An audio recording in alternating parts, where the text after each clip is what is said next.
Si vous êtes nouveau sur la chaîne, n'oubliez pas de vous abonner et d'activer la cloche de notification.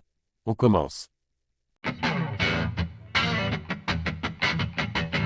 Opposée le week-end dernier à la redoutable Erin Blanchfield, Manon Fiorot a prolongé sa série d'invincibilité à l'UFC et s'y est rapprochée du titre des poids mouches.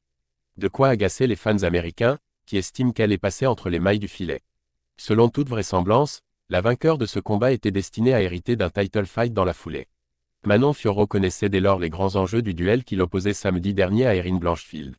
Encore invaincue à l'UFC, les deux guerrières paraissaient destinées à offrir un spectacle assez équilibré du côté d'Atlantic City, ce qui n'a finalement pas du tout été le cas, n'en déplaise à certains. Manon Fiorot accusée après sa victoire contre Erin Blanchfield. Tout sauf inhibé par l'importance de cette affiche, Fiorot a véritablement récité ses gammes face à Blanchfield. C'est donc presque logiquement qu'elle s'est imposée sur décision unanime après 5 rounds de haut vol, pour le plus grand plaisir notamment de Roth. Néanmoins, pour certains fans américains, elle n'aurait même pas dû dépasser les 5 premières minutes, elle qui aurait possiblement abandonné. Est-ce que Manon Fiorot a tapé durant le premier round face à Erin Blanchfield? Je vous laisse juger, je ne vois pas pourquoi sa main se mettrait sur la jambe d'Erin et ferait ça sinon.